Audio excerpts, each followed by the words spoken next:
Hoy es miércoles 20 de agosto del año 2025. Vamos a dar inicio a la reunión de esta tarde.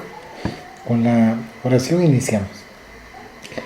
Rogamos al Señor Dios Omnipotente que nos envíe buenos espíritus para asistirnos, aleje a los que pudieran inducirnos en error y que nos conceda la luz necesaria para distinguir la verdad de la impostura. Apartar también a los espíritus malévolos, encarnados o desencarnados, que podrían intentar poner la discordia entre nosotros y desviarnos de la caridad y amor propio. Si alguno pretendiese introducirse aquí, hacer que no encuentre acceso en el corazón de ninguno de nosotros. Buenos espíritus que os dignáis venir a instruirnos, hacernos dóciles a vuestros consejos, apartarnos de todo pensamiento de egoísmo, de orgullo, de envidia y de celos, inspirarnos indulgencia y benevolencia para nuestros semejantes presentes y ausentes, amigos y enemigos. Haced, en fin, que en los sentimientos de que nos sintamos animados reconozcamos vuestra saludable influencia. Dad a los médiums a quienes encarguéis de transmitirnos vuestras enseñanzas la conciencia y la santidad del mandato que les ha sido confiado y de la gravedad del acto que van a cumplir, con el fin de que tengan el fervor y el recogimiento necesario. Si en la asamblea se encontrasen personas que fuesen atraídas para otro sentimiento que no sea el del bien, abrid sus ojos a la luz y perdonarles así como nosotros les perdonamos si vinieren con malas intenciones. Rogamos especialmente al espíritu de Genaro Valladolid, nuestro guía espiritual, que nos asista y vele sobre nosotros. Que así sea. Estamos leyendo el día miércoles el libro titulado Cuando regrese la primavera. El medium fue Divaldo Pereira Franco y dictado por el espíritu de Amelia Rodríguez. Hoy nos toca la página 37 con el título Mansos y Pacíficos. Los trajines del día acabaron y llegó el momento de la tierna y suave tranquilidad. Las actividades se prolongaron hasta las primeras horas de la noche, que se había recamado de astros brillantes. Los últimos corazones atendidos en las márgenes del lago se retiraron del lugar después de una hermosa prédica al atardecer. De esa forma, ellos también pudieron regresar a su vez a la casa de Simón. Después de una comida sencilla, el maestro fue a la playa en compañía del afectuoso apóstol y al verlo triste le preguntó amablemente: ¿qué aflicción empaña la serenidad de tu rostro, Simón, cubriéndolo con un velo de singular tristeza? Había en la pregunta un cariñoso interés y una bondad indescifrable. Invitado directamente a una conversación renovadora, el viejo pescador contestó con amargura en su tono de voz: cansancio, Señor. Me siento muy descorazonado en el ministerio que abracé. Si no fuese por ti. No logró concluir la frase. Las lágrimas contenidas ahogaron la voz del fiel trabajador, que estaba muy dolorido. Y como se estableciera un espontáneo silencio ante el beso de la noche que los arrullaba en festival de esperanzas, el compañero, sintiéndose comprendido, después de serenarse, prosiguió: no ignoro mi inferioridad y sé que tu amor me llamó hacia la buena nueva, para adquirir otra luz y crecer hacia el amor de nuestro Padre.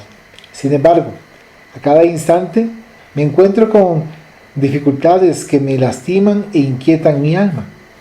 Ante la mirada dulce e interrogativa del amigo discreto, agregó: es verdad que tenemos que perdonar todas las ofensas, pero ¿cómo soportar la agresividad que pretende amonestar y humillar cuando solo se desea ayudar?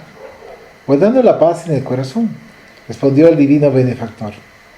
Pero, contestó el discípulo emocionado, ¿cómo conservar la paz cuando se está rodeado de la hipocresía de unos, la sospecha pertinaz de otros y bajo la severa mirada de aquellos que sabemos que están en peor situación que la nuestra?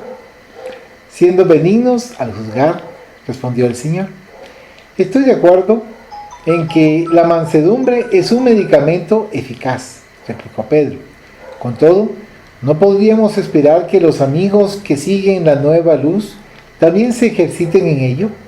Cuando las dudas sobre nuestras actitudes provienen de extraños, cuando la sospecha viene de afuera de la grey, cuando la agresividad nos llega de los enemigos de la fe, podemos mantener la benignidad y la paz íntima, pero sufrir las dificultades presentadas por aquellos que dicen amarnos, que reciben parte de los beneficios del Evangelio, hay que reconocer que es mucho más difícil y grave la empresa. Percibiendo la angustia que poseía el siervo querido, el maestro paciente y sensato explicó: antes de esperar actitudes saludables del prójimo, nos cabe el deber de ofrecerlas. Por el hecho de que alguien sea un enfermo pertinaz y recalcitrante en el error, que impide que la luz renovadora del bien lo sane, no nos podemos permitir su contagio dañoso, ni nos es lícito cercenarle la oportunidad de buscar la salud. Es verdad que duele más la impiedad de un juicio emitido por un amigo y que hiere más la descortesía de aquel a quien conocemos, pero ignoramos el grado de su padecimiento interior y de su situación angustiante. No todos los que nos abrazan lo hacen por amor, bien lo sabemos. Están los que, incapaces de amar, dudan del amor del prójimo, los que, manteniendo vida y actitudes dudosas, no creen en la rectitud ajena, los que, tropezando y cayendo, descuidan mejorar el campo para los que vienen detrás. Es necesario comprenderlos a todos y amarlos, sin exigir que sean mejores o peores, y convivir bajo el bombardeo del mal humor de ellos, sin tornarnos displicentes con nuestros deberes ni amargos con los demás. Ante la imposibilidad de soportarlos, indagó el pescador con sinceridad, sin correr el peligro de detestarlos, ¿no sería mejor que los evitásemos distanciándonos de ellos? No, Simón, esclareció Jesús.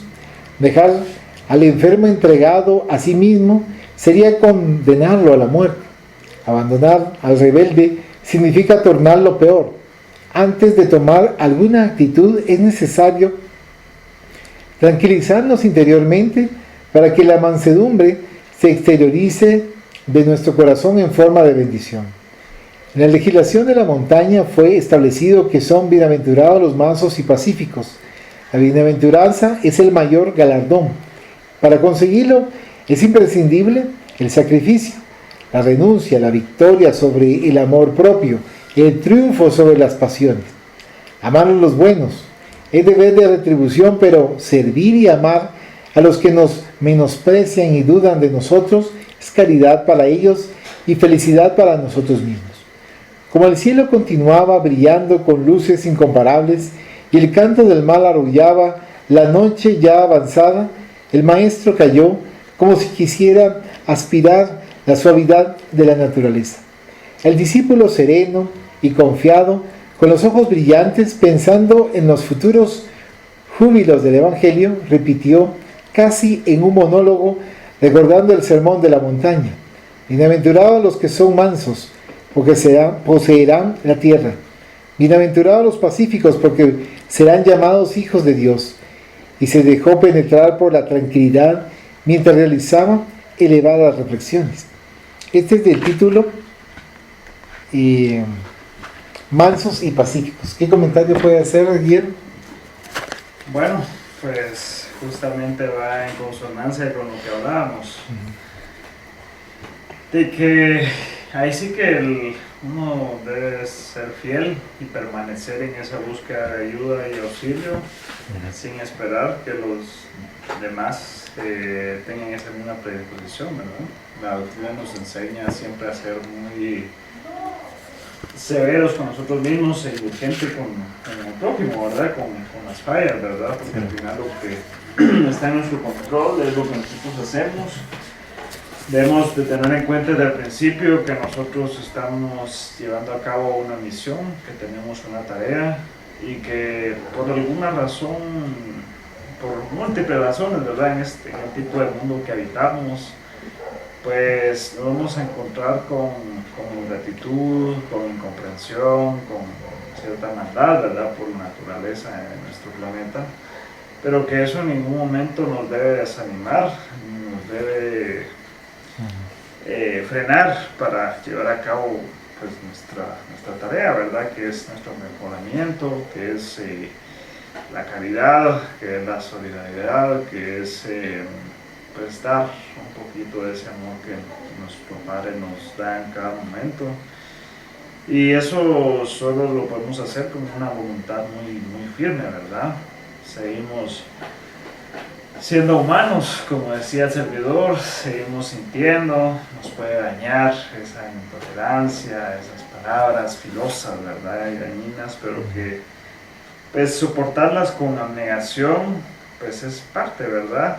A veces no escuchar esas palabras en modo de no dejarse herir la susceptibilidad, como lo planteaba ahí un libro que leí hace poco, pues es parte también de esa tarea, y es algo que uno debe tenerlo bastante en cuenta, ¿verdad? Que es el mundo en el que estamos, que es una parte de nuestra prueba, ¿verdad?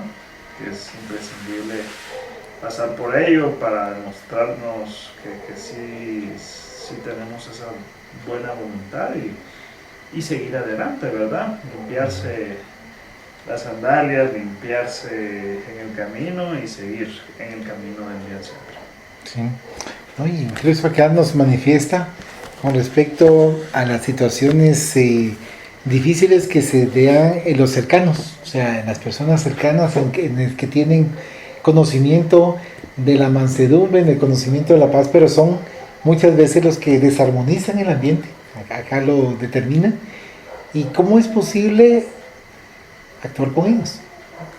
Manifiesta acá y dice lo que usted manifestaba: ser pacíficos, tener más calma. Desconocemos qué dificultades son las que están atravesando, por las cuales ellos están actuando de esa manera, de una forma intolerante, de una forma que desarmoniza, una forma que desequilibra. Y acá también me pareció muy interesante en donde indica que sería mejor dejarlos a la deriva, porque están desarmonizando, están desequilibrando, porque dice: ¿no sería mejor que los evitásemos distanciándonos de ellos? Preguntó el pescador. No, Simón, esclareció Jesús. Dejar al enfermo entregado a sí mismo sería condenarlo a la muerte. Abandonar al rebelde significa tornarlo peor. Antes de tomar alguna actitud es necesario tranquilizarnos interiormente para que la mansedumbre se exteriorice de nuestro corazón en forma de bendición. O sea, hay momentos en los cuales quizás estamos tan decepcionados, tan molestos por las actitudes de personas que hemos conocido poco tiempo, o hemos conocido muchos años, pero ciertas actitudes nos desmoralizan, nos entristecen, nos desequilibran, nos matan. O sea, el cariño que pudo haber existido con ellos. Pero acá nos indica que primero tenemos que tranquilizarnos, primero tenemos que calmarnos para... no se va a volver a tener el mismo cariño y aprecio, pero no debemos de anularlos completamente. Exacto. ¿Verdad? Entonces acá nos da esos parámetros. Y también hace muchos años, cuando nosotros iniciamos antes de iniciar la escuela, es decir, más de 30 años, leíamos en los libros espíritas de Allan Kardec, donde se mencionaba que el peor enemigo del espiritismo es el mismo espíritu. O sea, lastimosamente es aquel que no pone en práctica lo que usted mencionó en un momento dado, pone en práctica lo que se ha aprendido. O sea, sí. Por mínimo que nosotros aprendamos, eso mínimo que aprendimos, ponerlo en práctica. Pero eso mínimo que aprendimos no lo queremos poner en práctica, entonces y tenemos el análisis, y tenemos la sensibilidad, tenemos la facilidad de comprensión, pero no lo ponemos en práctica, entonces también ya estamos desarmonizándonos. Y acá nos comentan en la última parte con respecto al sermón de la montaña, tomar en consideración esos puntos importantes de ser pacíficos, o sea, mantener la paz pese a las circunstancias, pese a la violencia, pese a los conflictos, pese a una serie de acontecimientos fuertes, ser pacíficos, ¿verdad? Exacto. Vamos a continuar con la lectura, y dice aquí Título: Afligidos y consolados. Matías Mordecal murmuraba padecimientos mal contenidos. Su rostro tostado llevaba las huellas indiscutibles de la miseria moral, consecuencia inevitable de aquella u otra miseria, la económica. Se había arrojado a la desesperación como frágil pluma azotada por el vendaval. No tenía ningún amparo, ninguna posibilidad de paz. El abismo de la ruina era el laberinto en el cual se arrojara como víctima de muchos verdugos, víctima de sí mismo, que se había convertido en cruel sicario. Había luchado por sucumbir, entre tanto, muerto por la falta de alegrías. La vida se negaba a retirarse de su organismo desgastado y vencido, vegetando en esa posilga entre millares de vagabundos, los Amha Arets, la odiada ralea, agitadora de la masa de las pasiones. Rumiaba evocaciones, pero aquella tarde todo había sido diferente. Un aire suave, levemente perfumado, transportaba caricias y poesía. El sol lejano doraba la cima del Hermón y algunas rosas de Sharon se habrían derramado su color rojo en el fondo de las grutas oscuras, donde se erguían vetustos árboles frondosos y acogedores. Le parecía escuchar una ignota melodía en el aire. No sabía distinguir si era un sonido onomatopeico, si un gorjeo de ángel, si una bella balada de flauta, o si era la canción de una cítara tocada por los dedos suaves del amor. Su pecho, henchido de emotividad, rompió los cristales que contenían sus lágrimas reprimidas y se descubrió llorando. Le temblaban las manos heladas y todo su cuerpo frágil se asemejaba a una caña de bambú que, carcomido por la edad, se hacía un arco de sufrimiento. Levantó la cabeza para quebrar la magia de ese instante y clavó sus ojos empañados en lágrimas en la figura diáfana y majestuosa del rabí. Estaba tan próximo y sin embargo tan lejos.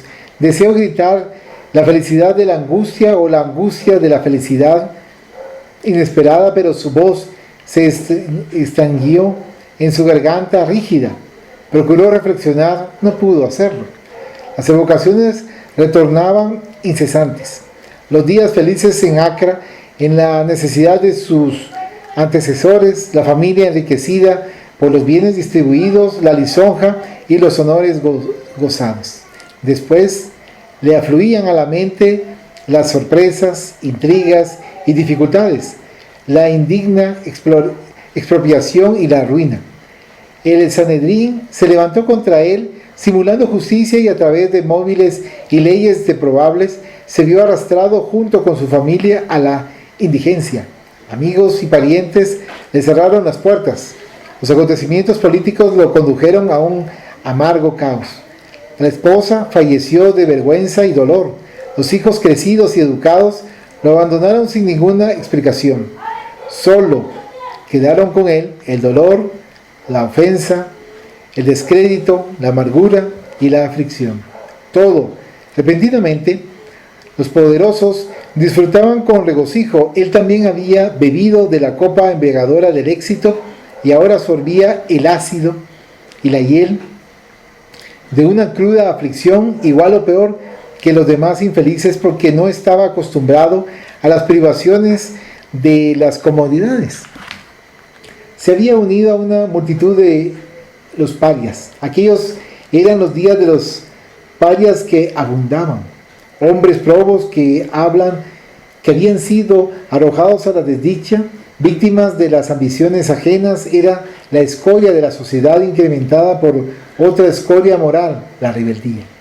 Había ido a esa región porque amaba el campo, la tierra virgen, el grano promisorio, la siembra henchida. Ahora la música en el aire se transformó en sintonía y las palabras que le llegaban no eran ya una cantinela común. A lo lejos brillaban los primeros astros, faros estelares que espían la tierra antes de que la noche lo envuelva todo, y cuando ella triunfa señalarán rumbos y rutas. En todo aquel periodo no había encontrado la perla de una palabra, ni un rayo de luz por compasión. La lepra aísla y hace perder la felicidad, pero la fraternidad en el valle de los inmundos ayuda a los unos con los otros.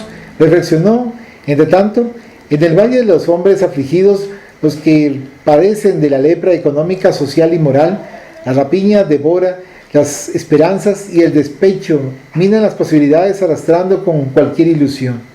Estaba cansado de vivir, impulsado por la ansiedad, empujado por manos intangibles, había seguido a varios grupos, había escalado la montaña y se había ubicado en un lugar. Con la mente perturbada, evitaba a los demás, había sellado sus labios desde aquellos días repugnantes, temiendo y odiando a sus pares, a todos los hombres, y sufría las aflicciones propias de esa actitud. Aquel hombre, sufrido Rabí, lo había fascinado. Había en él una inconfundible grandeza y parecía un hombre común. Parecía tener una fuerza oculta y demostraba fragilidad. Tenía desconocido poder y su voz era un canto. Le penetraba el cuerpo, aliviaba su alma, parecía tenerlo adentro y fuera. No sabía explicar aquello. ¿Por qué no lo había conocido antes en los días venturosos? Se preguntó a sí mismo. Lo hubiera amado. No oía bien todas sus palabras que la brisa dispersaba, pero aguzó los oídos y escuchó deslumbrado. Bienaventurados los afligidos, porque serán consolados. Las dos miradas se encontraron, la chispa de sus ojos y el sol de los ojos de él, que incendió su corazón. Todo su alrededor desapareció ante esa visión de luz, de belleza, de aspiraciones que se renovaban, y Matías Ben Mordecai resolvía avanzar, crecer, como si fuera un dardo arrojado al infinito que quería alcanzar. Se perdió en el tiempo, se confundió en el espacio. Cuando el manto de la noche fulguró estrellado y el silencio se espació en un poema de luna sobre la montaña, el afligido volvió en sí, descendió cantando la poesía del reino de Dios que ya se abundaba en el país de su vida, y se internó consolado en las puertas del futuro. ¿Qué comentario puede hacer con respecto a afligidos y consolados? Bueno, pues qué complicado, ¿verdad? Ese tránsito muy frecuente que se da no solo en una encarnación, que aquí lo demuestra, ¿verdad? Sino que en el tránsito de varias encarnaciones, donde el ser humano tiene que aprender a través de esas pruebas, ¿verdad? Sabemos que las pruebas de la riqueza y la pobreza son de características similares y que ambas nos incentivan a practicar cualidades diferentes, ¿verdad? Cuando uno está en la pobreza, pues la paciencia, la resignación, la humildad, el trabajo. Cuando uno está en la parte de riqueza, pues el equilibrio, la humildad también, para la sabiduría, para hacer buen uso de ese recurso. Entonces, esas dos pruebas a veces, por eso se dice que la riqueza es una prueba más peligrosa, ¿verdad?, que la pobreza, porque da facilidad y da acceso a muchas cosas, ¿verdad?, que pueden llevar a la perdición del espíritu. Por eso, cuando no se gestiona bien esa experiencia, pues tienden a haber repercusiones, ¿verdad?, para la parte espiritual, a tener que vivir experiencias, ¿verdad?, de otra índole, que van a ser pues más complicadas, pero ahí así es como el espíritu de alguna manera aprende a valorar, ¿sí?, lo que en algún momento tuvo. El orgullo se ve rebajado, ¿verdad? Hay una frase que dice también en el Evangelio que el que se humilla será exaltado y el que se exalta será humillado, ¿verdad?, de alguna manera. También creo que aquella parábola me parece que es de Salomón y Lázaro, también lo menciona, ¿verdad?, del rico que prácticamente le tiraba miserias ahí y que Lázaro, con su enfermedad también, como lo decía en esta lectura, se alimentaba de aquellas sobras o de aquellas migajas que recogía de la mesa que bajaban, caían de la mesa de este hombre rico, y al final, claro, muestra ahí como que hace la alegoría, ¿verdad? Que en aquel sufrimiento, ya en la parte espiritual, donde le pide a Jesús, ¿verdad?, que le diga a Lázaro que moje con la punta de la lengua, así. O sea, yo lo tomo de una parte alegórica para entender esa parte, ¿verdad? Los que viven afligidos, media vez lo hagan con aceptación, con resignación, con mucha fe y mucha esperanza en el porvenir. Esa parte muy importante durante el tránsito de sus pruebas. Pues en la parte espiritual van a tener una situación mejor, ¿verdad? Van a ser auxiliados, van a ser consolados, como lo había dicho acá. Entonces sí, muy, muy importante ser conscientes, ¿verdad?, de la parte que nos toca, estar en el estrato social. Y también las expresiones de este planeta pues no solo van a la parte social y económica, que lo menciona en la lectura, recibir al mismo tiempo, ¿verdad?, la pérdida material de un ser querido, el rechazo de hijos o de la sociedad, o sea, son expresiones complicadas, ¿verdad? Y uno puede tender al hecho de renegar, de maldecir incluso a la divinidad, pero es ahí donde uno debemos poner en práctica un poquito lo que uno conoce de la doctrina, y nosotros tenemos esta bendición. Entonces, de las circunstancias que sean, tratarlas de afrontarlas con mucha aceptación y con mucha fe en el porvenir. Muchas gracias, Guillermo. De hecho, cabalmente lo que ha mencionado nos ayuda mucho a tomar en consideración a este hermano de la situación que él atraviesa, ¿verdad?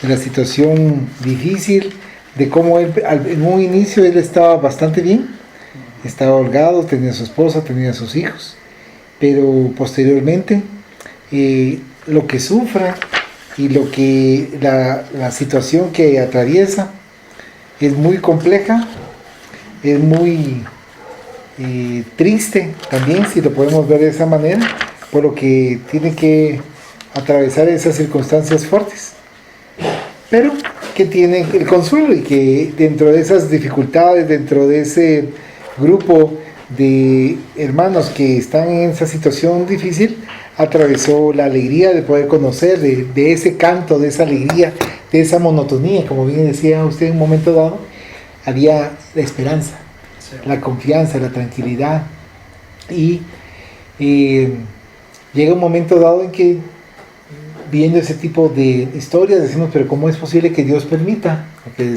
mencionábamos antes de ingresar a la reunión, que permita todos esos acontecimientos tan injustos para nosotros en el presente, pero que tiene un respaldo, una causa, nosotros solo vemos los efectos. Y entonces acá nos manifiesta como el consuelo del Rabí, que es el Maestro Jesús, la mirada serena, y que cuando ambos coinciden lo hace recapacitar, lo hace estar más tranquilo, serenarse de la situación en que se encuentra, pero no significa el serenarse no querer vivir, no querer afrontar, no querer dejar de aprender, no querer dejar de luchar, sino continuar. O sea, lo dejaron completamente solo, debido a que la esposa falleció y los hijos lo abandonaron, pero que esas circunstancias no le digan cortar tu existencia, sino que de continuar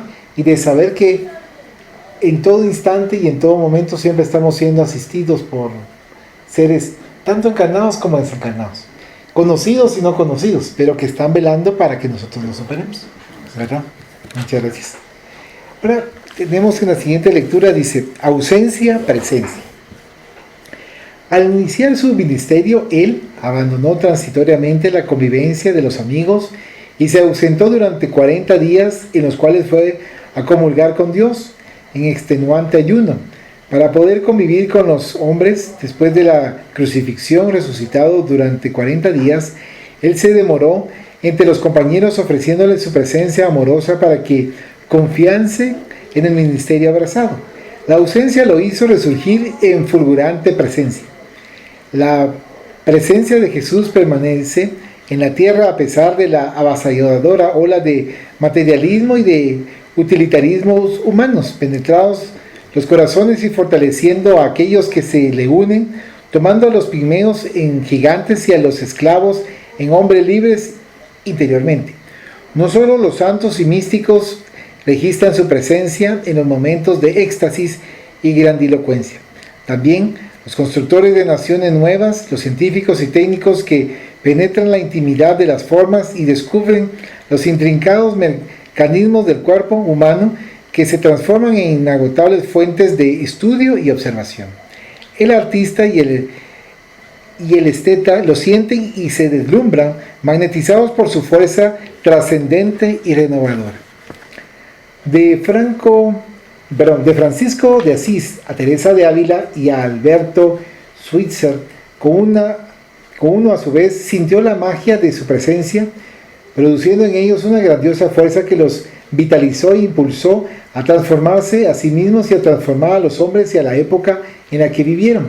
Pascal, Linneo, Bergson, Goethe, Einstein sienten el hálito vivificador de su presencia fascinante, dejando vencer momentáneamente para luego regresar a sus esferas de acción inspirados por los objetivos nobles que sublimaron sus vidas.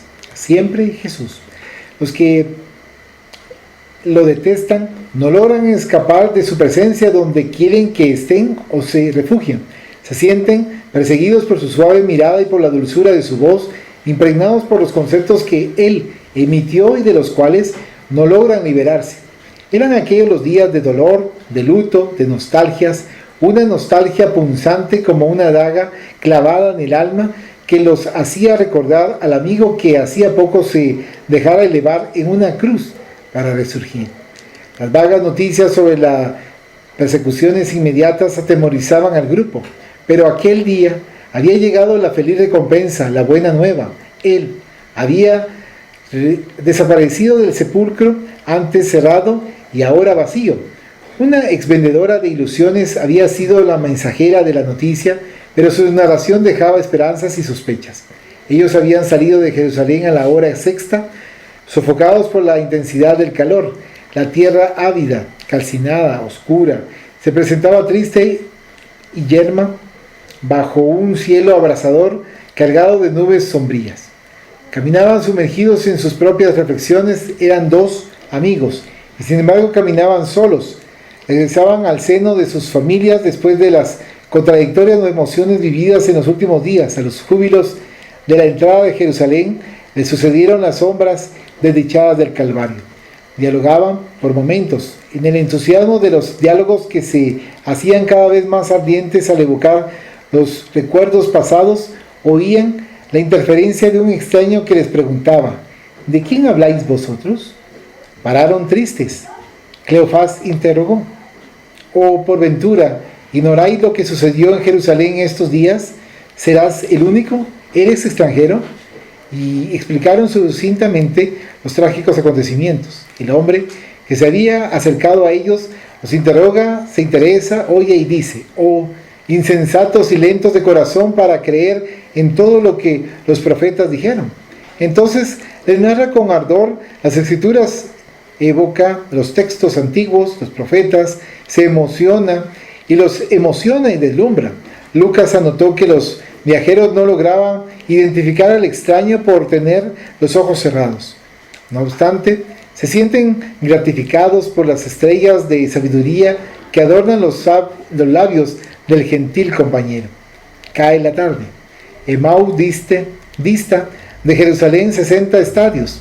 Afirman algunos estudiosos de la exegesis y de la historiografía del Evangelio que la distancia sería de casi 160 estadios, es decir, casi 30 kilómetros. No importa, esto es secundario. Lo importante es que la ciudad de Amouas o Nicópolis, situada en Lida, en el valle de Cepala, se hizo famoso desde los días de Judas Macabeo, que venciera allí a los griegos en cruentas luchas. Entretanto, la aldea era un pequeño burgo de fuentes frescas y cantarinas, donde hoy se encuentran higueras egipcias, jardines y alcaparras en flor. En el Evangelio seguía registrada como la ciudad de la diáfana presencia. Habían llegado y vieron que el extraño parecía proseguir su camino. Cleofas le dijo emocionado: la tarde cayó, las sombras descienden, quédate con nosotros, Señor, ya el día declinó. En la melodía de la voz, una entonación de cariño y gratitud para quien los consolara. Este acepta penetrar en la casta acogedora, parte el pan, lo bendicen antes y lo distribuyen entre los amigos asombrados. Se dan cuenta, despiertan, sonríen y lloran. Era Jesús. ¿Cómo no lo habían identificado? El júbilo surge inesperado y los brazos se abren para abrazarlo. Él, sin embargo, se diluye, se hace niebla, desaparece.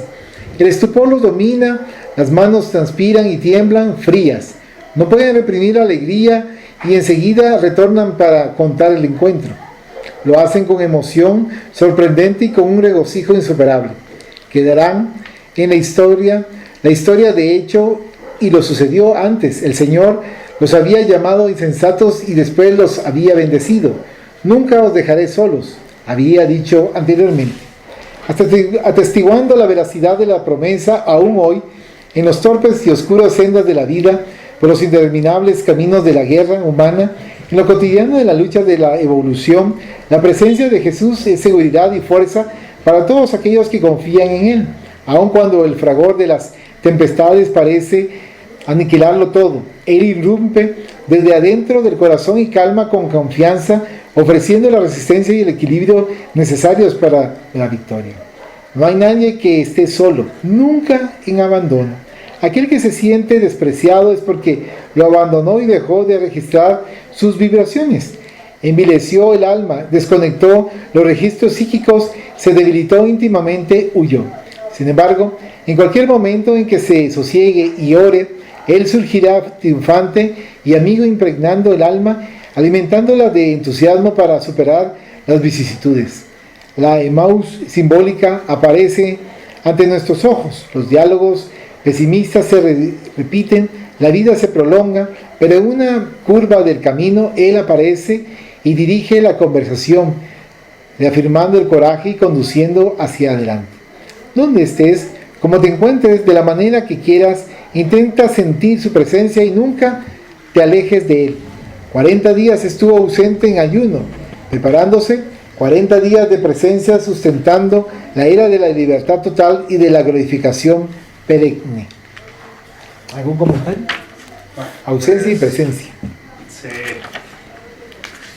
Es importante, ¿verdad? Porque lo había mencionado, había hecho referencia en el capítulo anterior acerca del consuelo, el consuelo.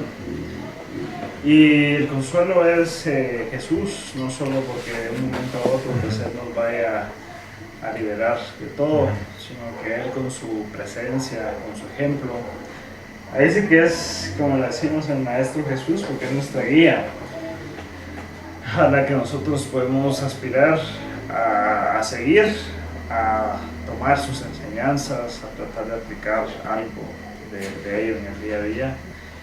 Y realmente su ejemplo en vida fue de abnegación absoluta al bien, y en cada momento nos vino a dar referencia siempre del porvenir. Esto, por ejemplo, de no construirás tesoros en la tierra, ¿verdad? Donde el viento, donde las lluvias, donde las tormentas lo pueden destruir.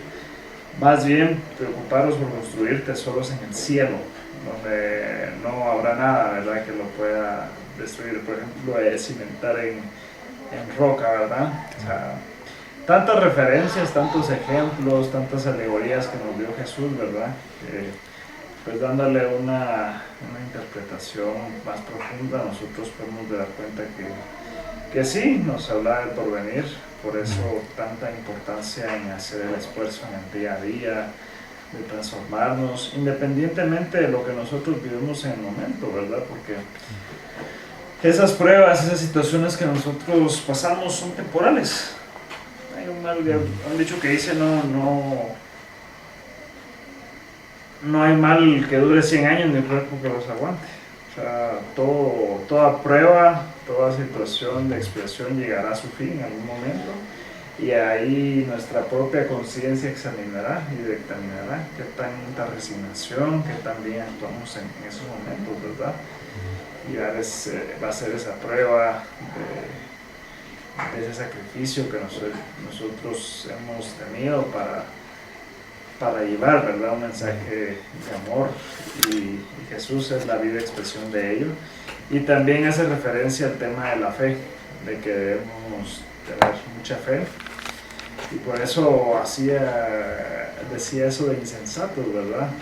Claro, la desencarnación puede ser una tragedia para el que no mira más allá, ¿verdad? Para el que no quizás entiende lo que es el porvenir, y que nosotros nunca dejamos de ser, nosotros seguimos siendo, independientemente de la manera en que nosotros nos vayamos, ¿verdad? Porque Jesús, pues lógicamente su desencarnación fue complicada, pero fue el ejemplo también de que el cuerpo, pues claro que es un préstamo sagrado que nosotros debemos cuidar y proteger, pero que también nuestro tesoro más sagrado es nuestro espíritu, nuestra alma.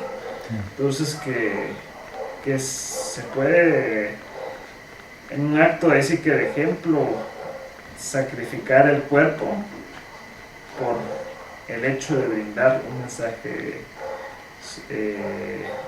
elevado de amor y de congruencia. Entonces, pues el maestro, así que la sola presencia de Jesús al imaginarlo nos produce tantas sensaciones, ¿verdad? Y ya poderla tener de cerca sería un sentimiento indescriptible. Muchas gracias, Kim. Vamos a darle continuidad a la lectura. Ahora nos toca el título Multitud y Jesús. La multitud. Siempre el Señor fue visitado por la multitud, pero la multitud son las llagas sociales, los dolores externos, las agonías y decepciones, las luchas y angustias, las dificultades en todas partes. El Maestro estuvo siempre cercado por la multitud. A través de sus manos llegaban las misericordias y dulzuras, y se manifestaba el amor. Su dulce y suave mirada penetraba la masa, amorfa bajo el dolor, colmada de afligidos y ansiosos, mitigando las desesperaciones y angustias que penetran en las almas como dolorosos puñales afilados. La multitud son el inmenso valle de mil tonterías y de muchas necesidades humanas mezquinas, donde fermentan los odios y los miasmas de la mente, siembran luto y diseminan la peste, en desesperante avalancha de contagio prolongado. Y Él vino hacia la multitud, que somos todos nosotros, los sedientos de paz, los hambrientos de justicia, los atormentados por el pan del cuerpo y del alma. Todos los grandes misioneros descendieron desde las altas llanuras hacia las multitudes, que son el nadir de la humanidad. Por eso es que encontramos siempre a Jesús cercado por la multitud. Él es la paz. Su presencia calma, disminuyendo el fragor de la batalla, disminuyendo las guerras externas y por lo tanto los conflictos internos. Él es amor. El penetrar de su magnetismo dulcifica, haciendo que los valores negativos se conviertan en posiciones reflexivas y en adquisición de bendiciones. Cuando Él pasa, se serenan las ansiedades. Rey solar, donde quiera que esté, habrá siempre la claridad de un perenne amanecer. Él había tomado la barca con los amigos del ministerio y había vencido el mar en la serenidad del día. Las aguas cálidas bajo los besos del astro rey reflejan el cielo azul de nubes blancas y leves. En el aire hay salmodias que cantan, expectativas que duermen y despiertan en los espíritus. Llegando a la playa de Genesaret, la noticia vuela en en los pies ligeros de la ansiedad y la multitud se adensa. Las informaciones se extienden por las aldeas vecinas, por los pueblos ribereños. Todos traen a los suyos, a sus parientes, familiares y conocidos a querellas y problemas. Exhibe llagas purulentas, parálisis, dificultades morales, miserias y tormentos de toda clase. Hay obsesados que ululan y leprosos que lloran, ciegos que claman y sordomudos que se aturden. El bullicio ensordecedor de los atropellados que produce el egoísmo descontrolado, la inquietud individual, el miedo de perder la oportunidad producen un tumulto general. Los semblantes se angustian, los ruidos son perturbadores, mientras que él, impávido, sereno, se acerca y toca, dejándose tocar. Se transfiguran los rostros, sonríen las caras antes deformadas, se mueven los miembros rígidos y las sonrisas, engarzadas en lirios blancos, en las molduras de los labios enrojecidos se abren, exaltan el reví y cantan aleluyas. La música de la salud sustituye a la patética de la enfermedad y la paz adorna la frente fatigada de los guerreros sin gloria. Parten los que loan, llegan los que ruegan. Hay silencios que se quiebran con el resonar de las continuas solicitudes, hay voces que se enmudecen en las asfixias de las lágrimas. Desde los bordes de sus vestidos que brillan con claridad, desconocidas se desprenden las virtudes y éstas curan, liberan, serenan, alegran.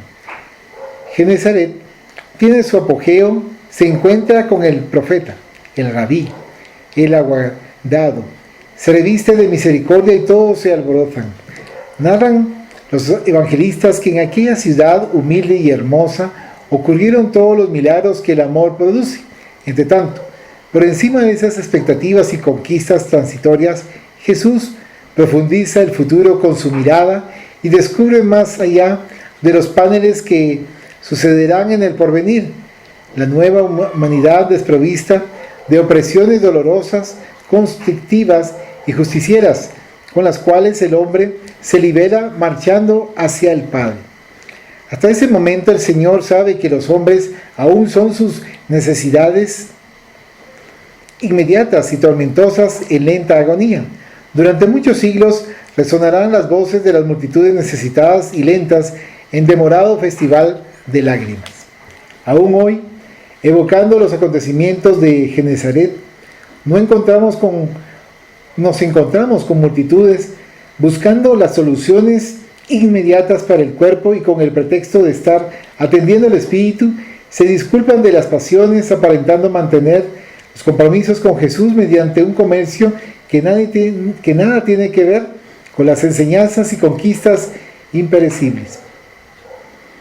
Pese a ello, cristianismo es Jesús en nosotros, burilado en el santuario de los sentimientos, esparciendo esperanza y fe.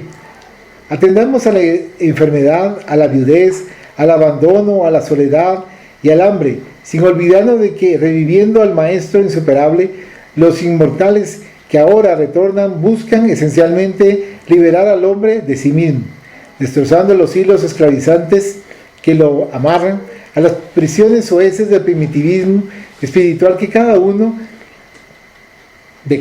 para elevarlo hacia la luz perenne y conducirlo a las playas de la nueva Genesaret del amor, donde Él, hasta hoy, nos espera a todos nosotros, la aturdida multitud de todos los tiempos. ¿Un comentario, Pepe? Considero que aquí nos están demostrando que depende cómo miremos las cosas. Cuando se dice un vaso medio vacío o un vaso medio lleno, depende del enfoque, y podemos ver todas las maravillas de la creación prácticamente en cada cosa, desde lo más pequeño hasta lo más grande. Y sin embargo, esto no tiene que servir solamente para que dejemos de darnos cuenta de la realidad en la que estamos viviendo también. O sea, lo bueno que vemos nos tiene que servir como de un empujón, como fortaleza, para ir mejorando y también cambiando las situaciones en las que estamos mal. Y cuando sea posible también orientar también a alguien que lo necesite. Muchas gracias. ¿Y no? Sí, hablaba ahí acerca de las multitudes, Jesús y las multitudes, cómo es que Él, pues sin querer desearlo, sin ser una figura que haya amedrentado a través del miedo, del poder, como dicen, no encarnó en una posición de poder donde tuviera algún cargo, donde su voz fuera escuchada, sino que era su notoria superioridad en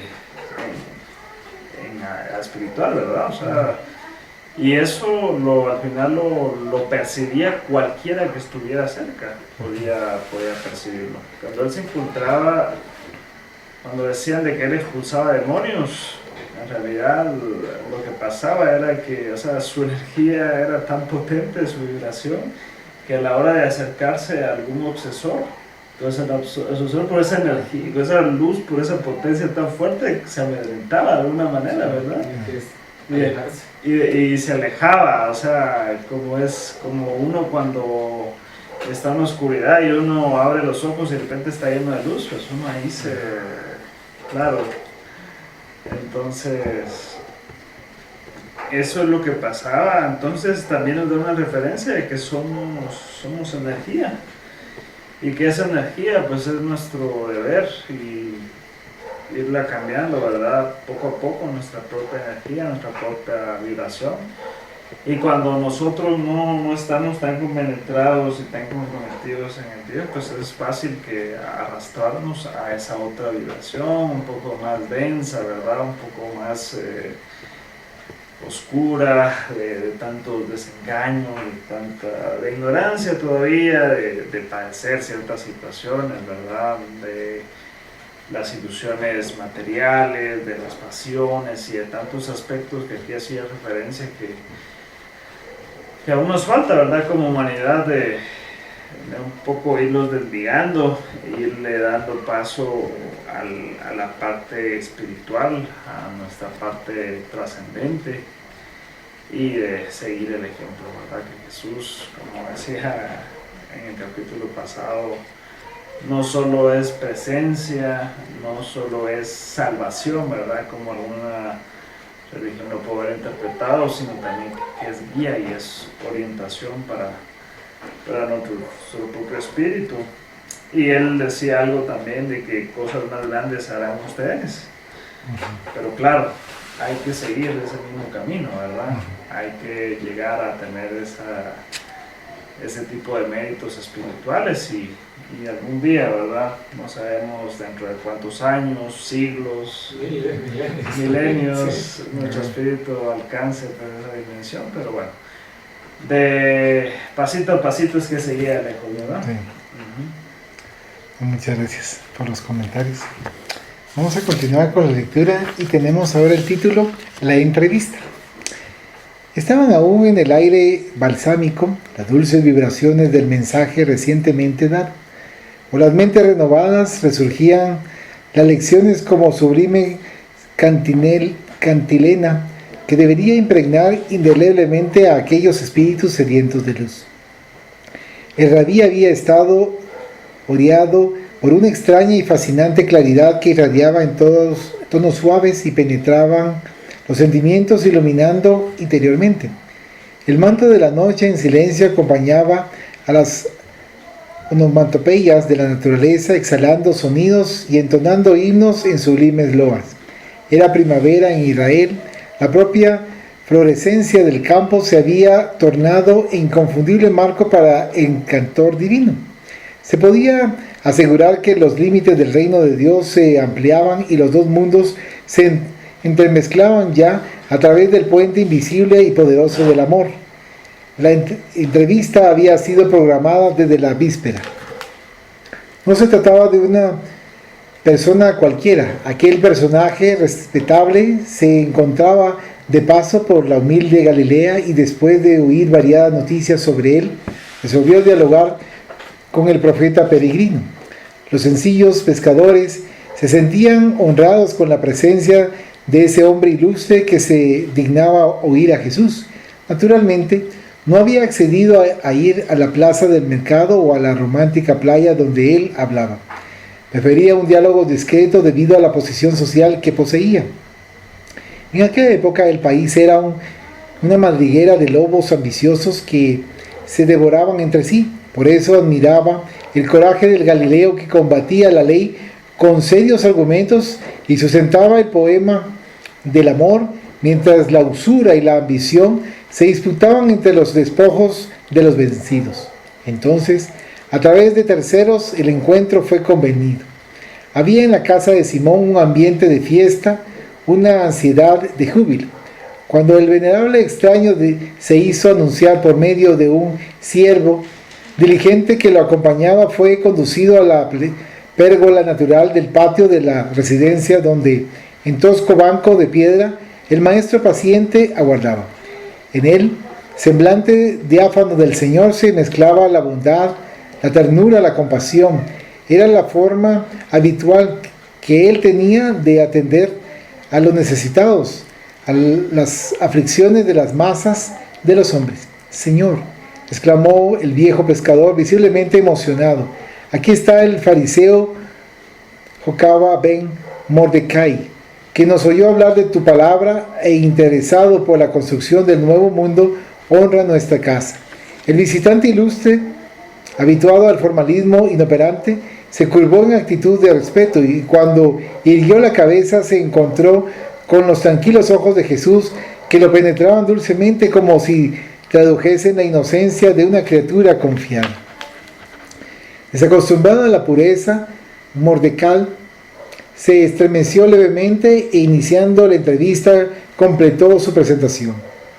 Descendiendo de la noble casa de los fariseos y dediqué toda mi vida a la ley, a preservar las tradiciones del pueblo elegido y las costumbres de nuestra raza.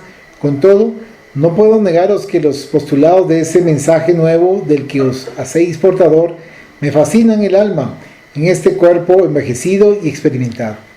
Miró rápidamente a su alrededor y percibió el brillo en el rostro de Simón deslumbrado en su ingenua simplicidad. Estimulado por la emoción del viejo pescador, prosiguió: «Mi nombre está hoy en juego. Del altar honroso de Jerusalén desciendo al populacho a través de vos. Creo en el amor y confío en la misericordia. Tengo el pecho henchido de glorias y ansío el paraíso después de las sombras del sepulcro. Una fuerza inexplicable me trajo hasta aquí y oso decirte que confío en vos. La austeridad de la Torá me da la fuerza. Entre tanto, el amor y la ternura que predicáis dilatan las esperanzas, renuevan la vida y abren nuevos horizontes a los que permanecen a ras del suelo, en el charco de la ignorancia. No pude resistir a este momento ni dominar el deseo de conoceros. Poseo bienes y pretendo ponerlos a tus órdenes, anhelo estar a tu lado, pero me gustaría permanecer en el anonimato, para no correr riesgos innecesarios, ¿comprendés?». Silencio, mientras Jesús lo contemplaba sereno. Como el intervalo se hacía demasiado prolongado, Simón interrogó: «¿Qué dice, Señor, ante esta noble y respetable oferta?». «Que el Padre es el magnánimo donante de todos los bienes, sin imposición de ninguna naturaleza ni recelo alguno. Pero Dios nos ofrece su ayuda a través de otros hombres, y el Señor Mordecai es el enviado providencial para tu obra, ¿no te parece?». El maestro extendió su mirada hacia la noche en fiesta y señalando la cúpula resplandeciente de astros respondió gentil: «El reino de Dios, Simón, se establece en el corazón como en el infinito se engarzan los astros cerca y lejos. Cuando eso sucede, nadie lo ve de repente porque no tiene manifestación interior, pero el hombre renovado lo ve.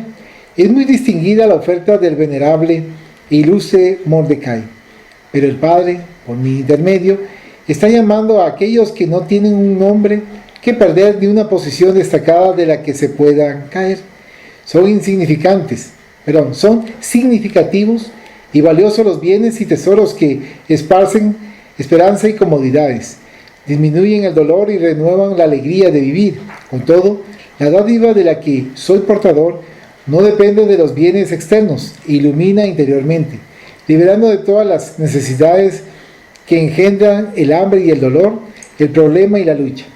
Nuestro visitante, a pesar de ser bien intencionado, está comprometido con el mundo y enredado en los grilletes de la posición social, cuyas honras puede perder, no puede seguirnos. Bajo el balbuceo de las olas, el maestro se apartó delicadamente mientras Pedro, fastidiado por la sorpresa de la autoridad israelita descontrolada por la indignación, intentaba clamarlo. El interlocutor empalagoso, dispuesto a dar valores perecibles, pero no un testimonio de fidelidad, se envolvió en su manto y partió enojado. Inmediatamente el discípulo, amargado, se acercó al divino amigo y, sin poder ocultar su contrariedad, interrogó: ¿no dices que estás convocando trabajadores para la buena nueva? ¿Por qué esta actitud hacia ese venerable candidato que nos podría defender ante las altas cortes? Trabajadores, sí, Pedro, respondió el maestro sin enfado ni disgusto, pero nunca negociadores de los divinos poderes. No niego que Jocaba ben Mordecai sea un hombre valioso para el mundo, pero conviene no olvidar que todos los valores provienen del Padre y que la más alta corte que existe es aquella cuya autoridad se origina en lo alto y cuyos decretos se manifiestan en la conciencia de cada uno. Por lo tanto, no te entristezcas. Llegará el día en que el Evangelio penetrará en los hogares con la pureza sublime de la verdad. Los hombres se reunirán en familia, en la intimidad de la oración y del diálogo feliz, sin que sea necesario negociar con los dominadores transitorios de la tierra que conquistaron el mundo y, después de gozarlo ante la sepultura que se abre delante de ellos sin poder vencerla, se apresuran a conquistar con negocios engañosos un lugar en el reino de la justicia y de la paz. Para ese cometido, legiones de trabajadores invisibles operarán en mi nombre infatigablemente. No tengamos prisa, el amor es obra lenta, pero segura. A lo lejos oscilaban los deseos de los astros en baladas de luz. Pepe. Y yo pienso que no hay mayor cosa para decir, o sea, pienso que es bastante claro. Y ahí sí que la bendición la vemos en todas partes, y estas palabras y estas experiencias que nos dio nuestro Maestro Jesús van a pasar, ahorita incluso ya pasaron 20 siglos y siguen, ahí sí que siguen estando vigentes todo el tiempo. Muchas gracias. ¿Bien? Sí, una cuestión tan esclarecedora, ¿verdad? Sobre todo el discípulo, que él, en su perspectiva, estaba pensando más en la parte material. Él decía, este alto ejecutivo que nos puede ayudar ante los demás poderes, ¿verdad? Que puede ser un intermediario. O sea, él estaba pensando en tener una cierta seguridad material, ¿verdad? Más allá en que ya tenía nociones y conceptos, por supuesto, de la parte espiritual que se las había dado ya el Maestro Jesús. Pero el Maestro Jesús tenía ya una perspectiva enteramente espiritual, ¿verdad? Y él sabía que este hermano, pues por su buena disposición en la parte material, aquí lo había esclarecido, ¿verdad? Al final de la lectura, diciendo de que ya en un momento dado, cuando, o sea, han alcanzado un puesto de poder y ven que hay un fenómeno que no puede vencer, como no puede vencer ningún humano, que es la muerte, ¿verdad? Que es la desencarnación. Pues entonces ahí se apresuran, dice, por alcanzar esa dádiva en el cielo, o sea, en la parte espiritual. Pero ya es como una manera de apresurarse después de haber alcanzado, pues, todo su éxito a base de materialismo y a base de tantas situaciones, ¿verdad? Que se hay en el mundo, que es a día de hoy sigue vigente, ¿verdad? La forma en que se llega al poder muchas veces es... Hay muchas situaciones, ¿verdad? Por las cuales hay ciertos daños colaterales, hay tantos aspectos en este mundo que quizás no hemos superado, ¿verdad? De aquella época.